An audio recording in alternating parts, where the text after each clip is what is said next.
The Badger and the Bear. On the edge of a forest there lived a large family of badgers. In the ground their dwelling was made. Its walls and roof were covered with rocks and straw. Old Father Badger was a great hunter. He knew well how to track the deer and buffalo. Every day he came home carrying on his back some wild game. This kept Mother Badger very busy, and the baby badgers very chubby. While the well-fed children played about, digging little make-believe dwellings, their mother hung thin sliced meats upon long willow racks. As fast as the meats were dried and seasoned by sun and wind, she packed them carefully away in a large thick bag. This bag was like a huge stiff envelope, but far more beautiful to see, for it was painted all over with many bright colors. These firmly tied bags of dried meat were laid upon the rocks in the walls of the dwelling. In this way they were both useful and decorative. One day Father Badger did not go off for a hunt. He stayed at home, making new arrows. His children sat about him on the ground floor. Their small black eyes danced with delight as they watched the gay colors painted upon the arrows. All of a sudden there was heard a heavy footfall near the entranceway. The oval-shaped doorframe was pushed aside. In stepped a large black foot with great big claws. Then the other clumsy foot came next. All the while the baby badgers stared hard at the unexpected comer. After the second foot, in peeped the head of a big black bear. His black nose was dry and parched. Silently he entered the dwelling and sat down on the ground by the doorway.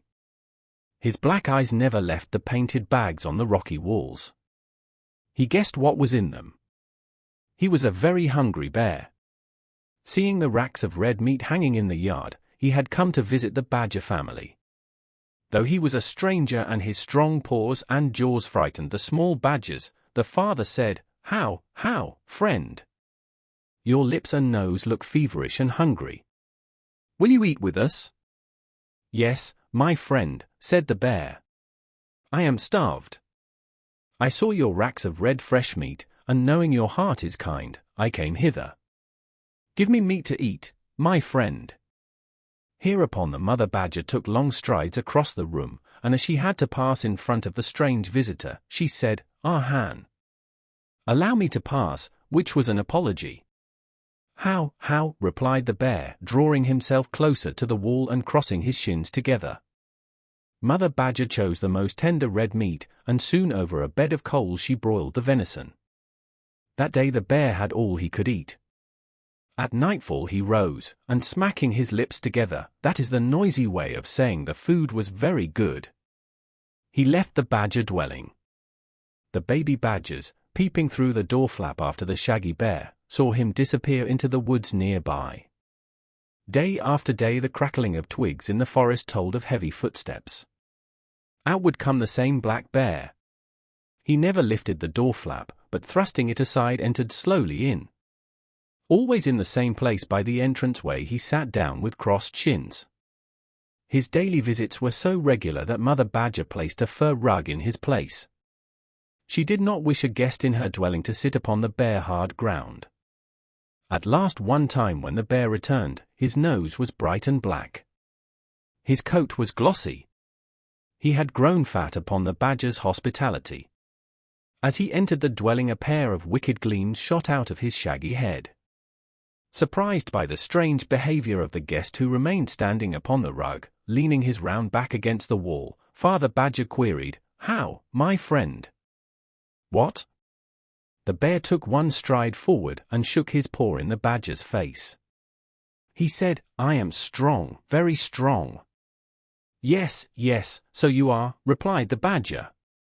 From the farther end of the room Mother Badger muttered over her beadwork, Yes, you grew strong from our well-filled bowls. The bear smiled, showing a row of large sharp teeth.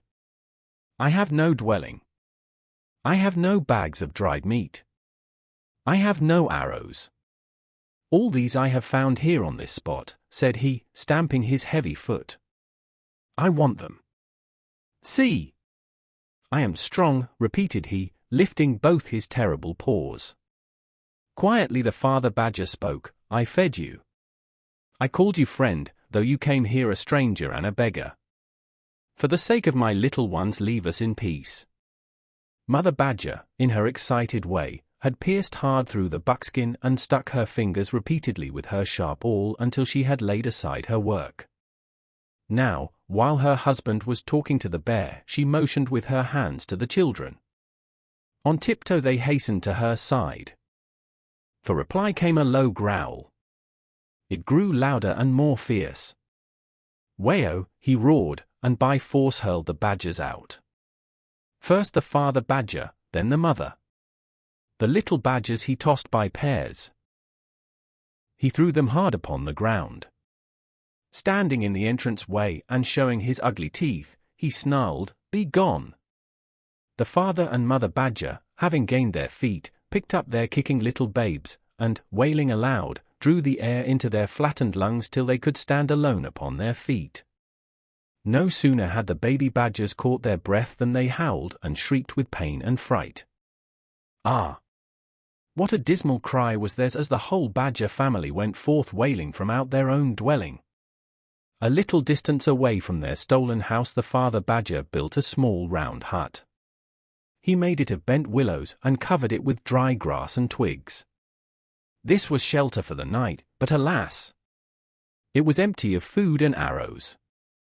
All day Father Badger prowled through the forest, but without his arrows he could not get food for his children. Upon his return, the cry of the little ones for meat, the sad quiet of the mother with bowed head, hurt him like a poisoned arrow wound. "I'll beg meat for you," said he in an unsteady voice. Covering his head and entire body in a long loose robe, he halted beside the big black bear. The bear was slicing red meat to hang upon the rack.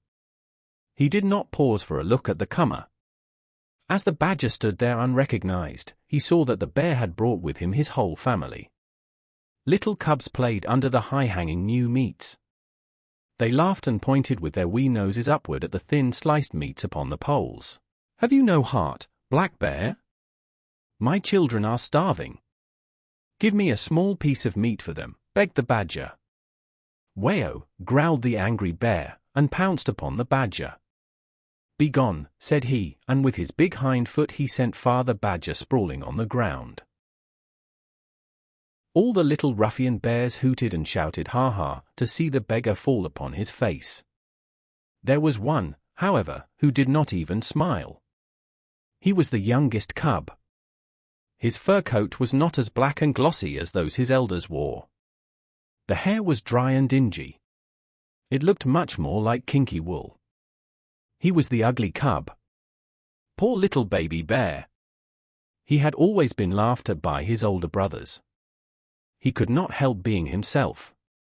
He could not change the differences between himself and his brothers. Thus again, though the rest laughed aloud at the badger's fall, he did not see the joke. His face was long and earnest. In his heart he was sad to see the badgers crying and starving. In his breast bred a burning desire to share his food with them. "I shall not ask my father for meat to give away. He would say no. Then my brothers would laugh at me," said the ugly baby bear to himself. In an instant, as if his good intention had passed from him, he was singing happily and skipping around his father at work. Singing in his small high voice and dragging his feet in long strides after him, as if a prankish spirit oozed out from his heels, he strayed off through the tall grass. He was ambling toward the small round hut. When directly in front of the entranceway, he made a quick side kick with his left hind leg. Lo! There fell into the badger's hut a piece of fresh meat. It was tough meat, full of sinews, yet it was the only piece he could take without his father's notice. Thus having given meat to the hungry badgers, the ugly baby bear ran quickly away to his father again. On the following day the father badger came back once more. He stood watching the big bear cutting thin slices of meat. "Give," he began, when the bear, turning upon him with a growl, thrust him cruelly aside. The badger fell on his hands. He fell where the grass was wet with the blood of the newly carved buffalo. His keen starving eyes caught sight of a little red clot lying bright upon the green. Looking fearfully toward the bear and seeing his head was turned away, he snatched up the small thick blood. Underneath his girdled blanket he hid it in his hand. On his return to his family, he said within himself, "I'll pray the Great Spirit to bless it." Thus he built a small round lodge. Sprinkling water upon the heated heap of sacred stones within, he made ready to purge his body. "The buffalo blood, too, must be purified before I ask a blessing upon it," thought the badger. He carried it into the sacred vapor lodge. After placing it near the sacred stones, he sat down beside it. After a long silence, he muttered, "Great Spirit, bless this little buffalo blood." Then he arose, and with a quiet dignity stepped out of the lodge. Close behind him someone followed. The badger turned to look over his shoulder, and to his great joy he beheld a Dakota brave in handsome buckskins. In his hand he carried a magic arrow. Across his back dangled a long-fringed quiver. In answer to the badger's prayer, the avenger had sprung from out the red globules. "My son," exclaimed the badger with extended right hand. "How, father?" replied the brave, "I am your avenger." Immediately the badger told the sad story of his hungry little ones and the stingy bear.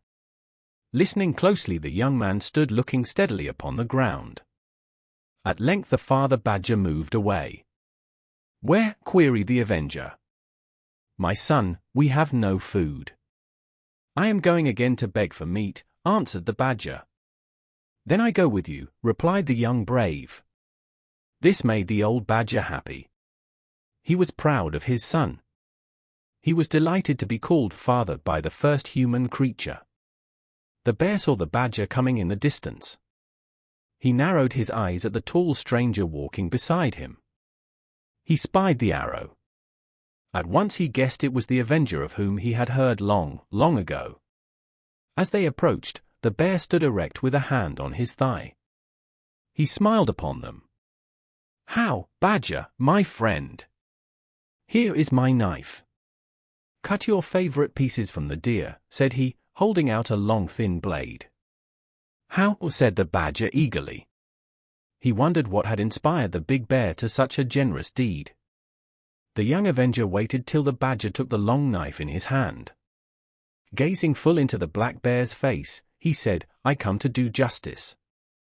You have returned only a knife to my poor father. Now return to him his dwelling." His voice was deep and powerful. In his black eyes burned a steady fire. The long strong teeth of the bear rattled against each other, and his shaggy body shook with fear. "Ahow!" cried he, as if he had been shot. Running into the dwelling he gasped, breathless and trembling, "Come out, all of you! This is the badger's dwelling. We must flee to the forest for fear of the avenger who carries the magic arrow." Out they hurried, all the bears, and disappeared into the woods. Singing and laughing, the badgers returned to their own dwelling. Then the avenger left them. "I go," said he in parting, "over the earth.